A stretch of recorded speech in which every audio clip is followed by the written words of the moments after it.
Hey guys, Patricia here. Welcome back to another foundation review. And today's foundation review is on the Maybelline Superstay Better Skin Transforming Foundation. And I am in the shade 30 Warm Nude. I'm not self-tanning, so this is when I'm not self-tanning and I don't have a tan. The foundation comes in a glass bottle. There's 1 fluid ounce, which is standard. The foundation looks like this. It is a little bit on the thicker side, but once you blend it out, it just looks so natural and it's not cakey, and I just love how this goes into the skin. I think the shade is a perfect match for when I'm not self-tanning. And I'm reviewing the matching concealer, and this is the Concealer Plus Corrector. It's oil-free. I believe both these products are oil-free. Yes, they are. The concealer is in the shade Light Medium. That is the concealer. It's not too thick. It's very creamy and blendable. Before we get into the demo and wear test and the review, I just want to talk about my skin type. I do have very oily skin. It's currently about 80 degrees every single day in Texas. It's so hot. I really get oily in the T-zone, and I do have to prime my face. I will be using the Nivea Skin Post-Shave Balm. I never miss out on that step. And I do have acne-prone skin. I also do have hyperpigmentation from sun damage and post-acne marks. So that is my skin type. And as always, all the products will be listed down below. Don't forget to like and subscribe. And if you guys are interested, then please keep on watching. To begin, I'm going to prime my face with the Nivea Men's Post-Shave Balm Insensitive. Make sure it's insensitive. This makes the biggest difference in the world. I have oily skin and I've been using this every day. I swear by it. I took 2 pumps of the foundation with the e.l.f. stipple brush, and then for more coverage, 1 more pump, and it didn't feel heavy, it didn't feel greasy. It just looks so good. I wish you guys could see it in person. I don't know, my camera was kind of acting up, but the concealer, I've been really liking it for the 2 weeks, almost as much as my Maybelline Age Rewind, but this, I feel like I have to use a little bit more of the product, and I just used a Real Techniques Damp Beauty Complexion Sponge. And to set everything, I'm taking the Rimmel London Stay Matte Powder. This is a great affordable powder. I just finished up with the rest of my makeup, and this is what it looks like. I will take a picture to see if it has flashback. If I remember correctly, it didn't have any flashback, which is great, especially that it does have SPF of 15 in it. Usually you get flashback, but I will do that and I will post it right here. I just bronzed up my face, a little bit of highlight, blush, and the lip combo I'm wearing is MAC Strip Down and the NYX Butter Gloss in Creme Brulee. So that is what I'm wearing. Everything will be down below if you guys are interested what's on my face. Is it right here?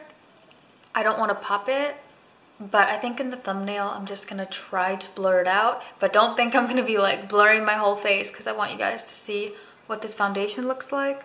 But yeah, so I just wanted to mention that, and I will check in with you guys later. I am outside. I've currently had this foundation on for 3.5 hours now. I think it looks pretty dang good, but I have to say one thing. Today's almost 90. When it was 70, this foundation didn't move. It still looked really great. I love how natural it looks, and it's a little bit sticky. I don't want to say sticky, but you can kind of feel it. I'm gonna touch up around my T-zone because I feel like I'm getting oily, a little bit shiny in the nose area, but it's definitely better than the Milani foundation. No, after 3 hours it completely broke down and I look like a hot greasy mess. I will have that video linked up here if you guys want to check out that review, but I will blot and check in with you guys later. Bye guys.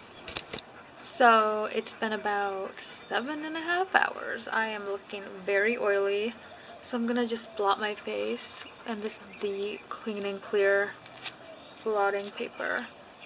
Wow, this pretty greasy, but I feel like it still looks good even though it's greasy, which is crazy to say that. Look at all this oil. Wow.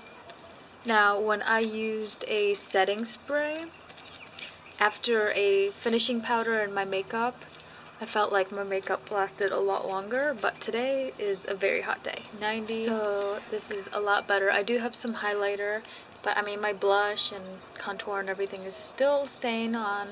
It's still holding up, so I'll check in with you guys at the end of the night. Hey guys, so it's been 8 hours, a little bit over 8 hours. It's almost 8:30. I did have to touch up twice today, but that's because it was 90 degrees. It was super humid. Usually it's not very humid where I live, but it was really humid, as you can see with this hair. So I touched up one time about 3.5 hours into it.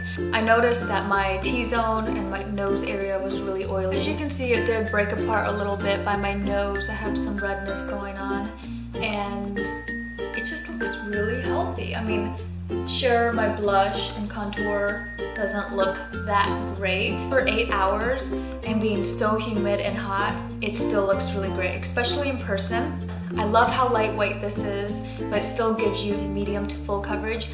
You can build it up to a full coverage, not super full coverage like the Kat Von D foundation. This is not as thick as most full coverage foundations, but I love how blendable and easy it is to get more coverage. It just looks very natural, very nice. In photography, this looks great. It does have SPF 15, but I didn't notice any flashback, and I just don't have anything bad to say about this foundation. I am so glad I finally picked it up after seeing really great reviews.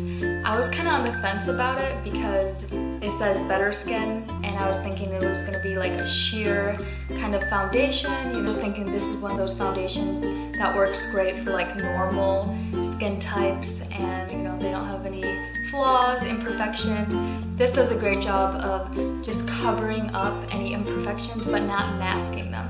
So that's what I love about it. Now the concealer, I picked up the shade Light Medium. I've had no issues with this. It's not sheer, it's not super thick.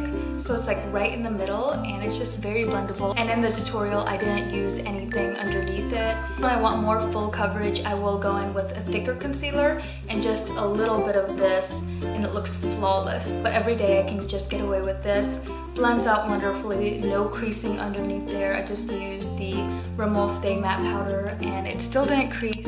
Let me zoom you guys in really quick.